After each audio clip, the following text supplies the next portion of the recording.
अस्सलाम वालेकुम दोस्तों। मोहब्बत और कुर्बानी की ना जाने कितनी ही दास्तानें हमने सुनी है, लेकिन कुछ कहानियां ऐसी होती हैं जो सिर्फ सुनी नहीं जाती, महसूस की जाती हैं। आज हम एक ऐसी ही कहानी के सफर पर चलेंगे। एक ऐसी कहानी जो रिश्तों में छुपे अनकहे राजों से पर्दा उठाती है, जो ये सवाल करती है कि आखिर इज्जत की हिफाजत के लिए एक इंसान किस हद तक जा सकता है। ये कहानी है उस बोझ की जो शादी के मुकद्दस बंधन में कभी कभी अनदेखा ही रह जाता है। जरा सोचिए, एक लड़की जिसने अपनी नई जिंदगी के हजारों ख्वाब देखे हों और उसकी शादी का आगाज ही एक गहरी पुरअसरार खामोशी और एक अनजाने डर से हो। ये सवाल जो इस वक्त स्क्रीन पर है, दरअसल इस पूरी कहानी का दिल है। आइए मिलकर इस राज से पर्दा उठाते हैं जो इस घर की ऊंची दीवारों के पीछे कहीं दफन था। तो कहानी का पहला बाब हमें मिलवाता है फरा से। फरा जिसकी आंखों में उम्मीदों के लाखों दिए रोशन थे जब वो दुल्हन बनकर अहमद के घर आई। लेकिन जिस दहलीज पर उसने खुशियों की बहार का ख्वाब देखा था, वहां कदम रखते ही उसे महसूस हुआ कि कुछ ठीक नहीं है। हवा में एक अजीब सी उदासी थी, एक अनदेखा खौफ था जो पूरे घर पर छाया हुआ था। ये अल्फाज खुद फरहा के हैं, जरा इनके वजन को महसूस कीजिए। एक नई नवीली दुल्हन के लिए इससे बड़ा दुख और क्या हो सकता है कि जिस रात को उसने अपनी जिंदगी का सबसे हसीन पल सोचा था, वही उसके लिए एक इम्तिहान बन जाए।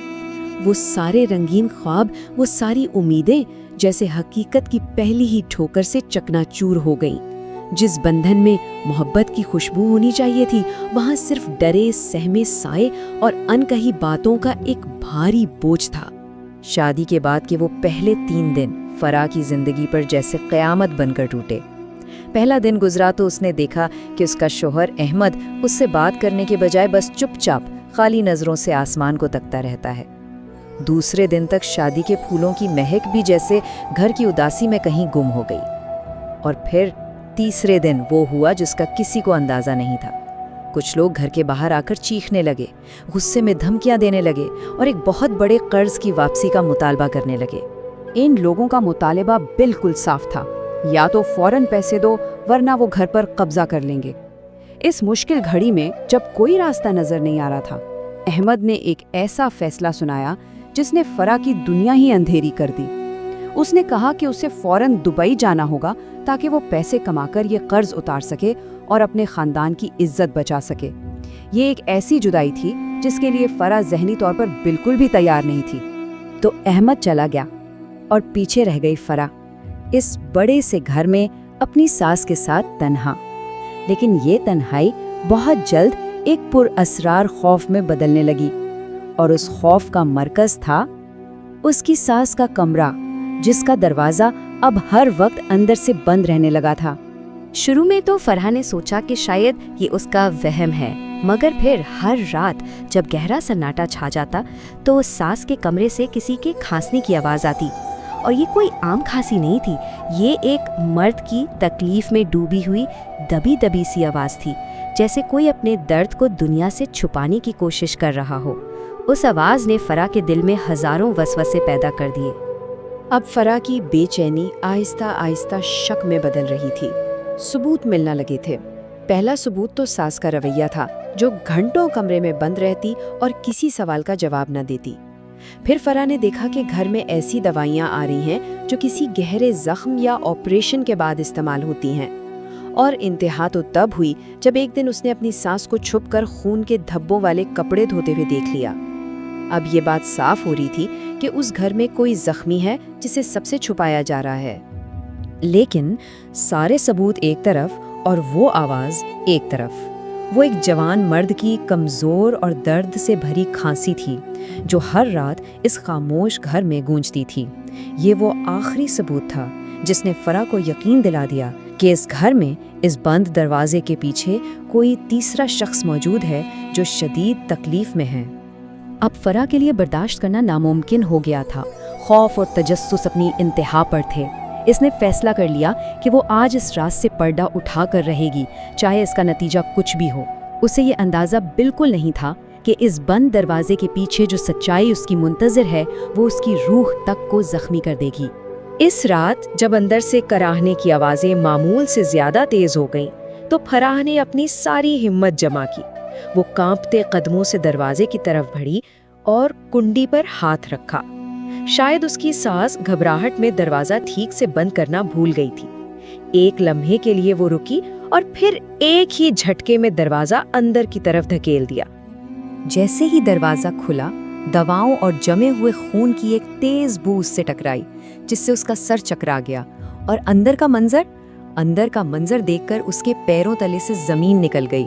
بستر پر جو شخص نیم بے ہوشی کے عالم میں پڑا تھا، وہ کوئی اور نہیں بلکہ اس کا اپنا شوہر احمد تھا، جسے وہ سمجھ رہی تھی کہ وہ دبئی میں ہے۔ اس کا جسم بخار سے آگ کی طرح تپ رہا تھا اور پہلو میں ایک بڑا سا زخم تھا جس سے انفیکشن پھیل رہا تھا۔ فرحہ کی چیخ نکل گئی۔ اس نے جب اپنی ساس سے پوچھا کہ یہ سب کیا ہے تو وہ اس کے قدموں میں گر کر رونے لگی، اور روتے روتے اس نے وہ سچ اگل دیا جو کسی قیامت سے کم نہیں تھا۔ اس نے بتایا کہ دبئی جانے کی ساری کہانی جھوٹ تھی۔ قرض کھاؤ کی دھمکیوں سے بچنے اور گھر کی عزت بچانے کے لیے احمد نے چپکے سے اپنا ایک گردہ بیچ دیا تھا۔ تو یہ تھی وہ ہولناک حقیقت جو اس بند دروازے کے پیچھے چھپی تھی۔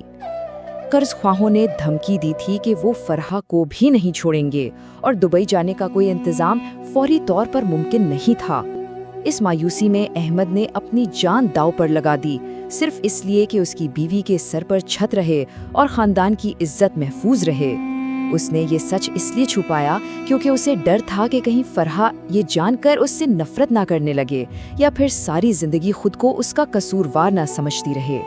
اتنا بڑا سچ جاننے کے بعد کوئی بھی انسان ٹوٹ کر بکھر سکتا تھا، مگر فرح وہ ٹوٹی نہیں۔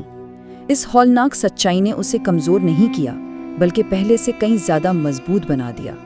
اب اس نے فیصلہ کر لیا تھا کہ وہ ایک بے بس تماشائی نہیں بنے گی بلکہ اپنے شوہر کی زندگی بچانے کے لیے ہر ممکن کوشش کرے گی۔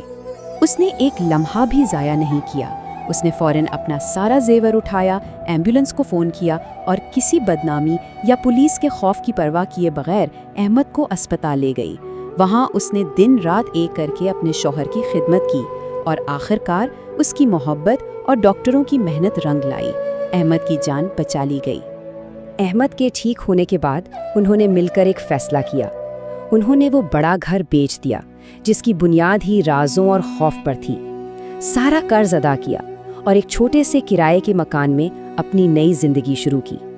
یہ گھر پہلے جتنا بڑا نہیں تھا مگر یہاں سکون تھا، سچائی تھی اور محبت تھی، کیونکہ اب ان کے درمیان کوئی راز نہیں تھا۔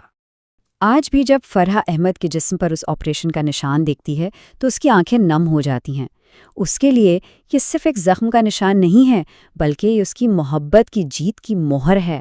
یہ اس بے لوث قربانی کی نشانی ہے جو ایک شوہر نے اپنی بیوی کی ایک مسکراہٹ کے لیے اپنے جسم پر ہمیشہ کے لیے سجا لی۔